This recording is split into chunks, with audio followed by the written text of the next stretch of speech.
was 18, I made a friend, and that's the end of the show. Good night, everyone. Thanks. Oh, what a beautiful end. Was it about his dad? I made a friend and we were very fast friends, 17 into 18. And we did that thing that you do when you make a fast friend at that age. We did a lot of drugs and alcohol together.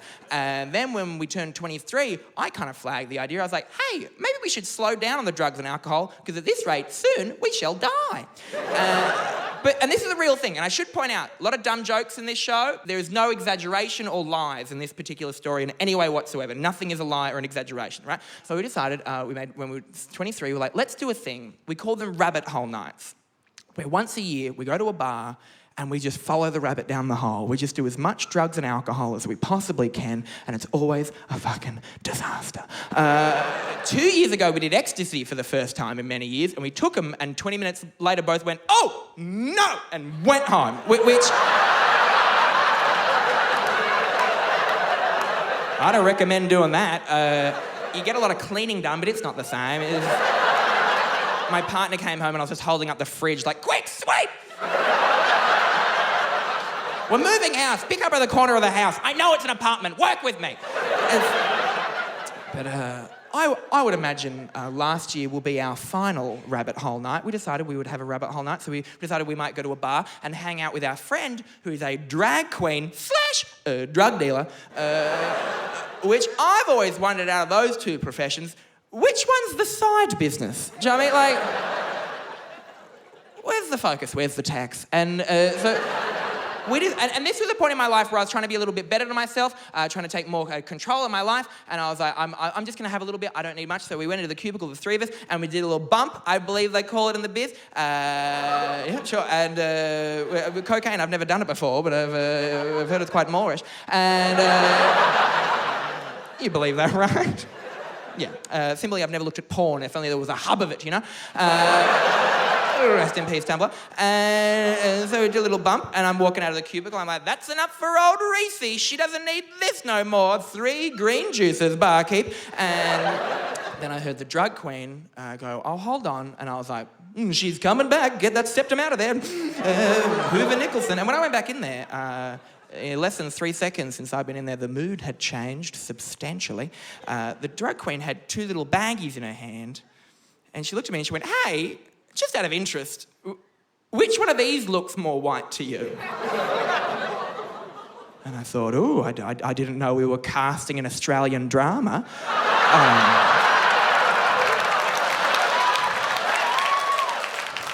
And I was looking at the little baggies, and I was like, oh, I don't know. I reckon that one, drug queen, that one looks more white to me. And she went, this one, all right, don't panic, which is not a thing you ever want to hear a drug dealer say. Or a drag queen, let's be honest. And I said, why shouldn't I panic? And she went, well, that was not cocaine that we just did. I was like, oh, what was it? Paracetamol? Crushed up strepsil? And she went, no, and really don't worry. I was like, it's weird. The more you say don't worry, the more I worry, and something's happening to my hands. She went, that was ketamine.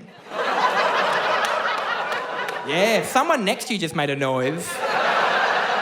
They've done ketamine. Ketamine is a horse tranquilizer. I'm not a horse. That's been made clear to me on a myriad of different times. Ketamine, it's not hallucinogenic, but it is quite long-lasting. I don't know if you've ever been inside a Bjork song before. That's kind of the vibe, like...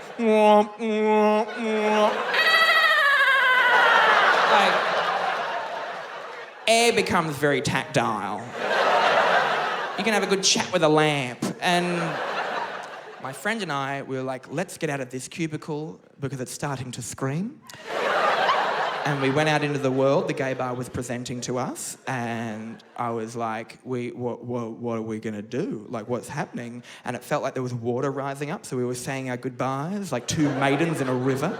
And my friend, very pragmatic about it, he was like, let's just go dance. Let's just go dance. We'll just dance for a couple hours, and we'll just get the feeling out. Let's just go dance. And I remember this so vividly. I looked at the dance floor, I looked back at him, and I went, it's just that there's a minotaur there.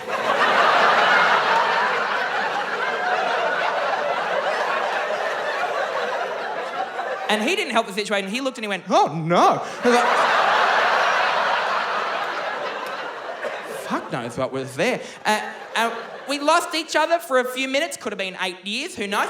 And I was starting to fall into what I believe they call a K-hole. And I was like, I need to get out of here. And I found my friend and I was shaking. I was like, I need to leave. And I got into an Uber, I hope.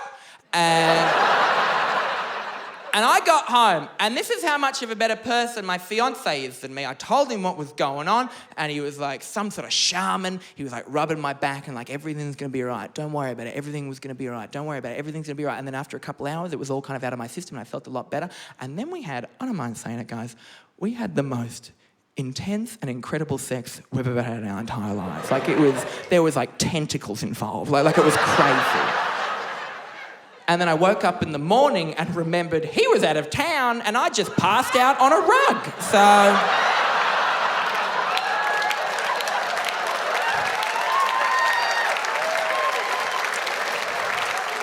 had to chuck out that rug.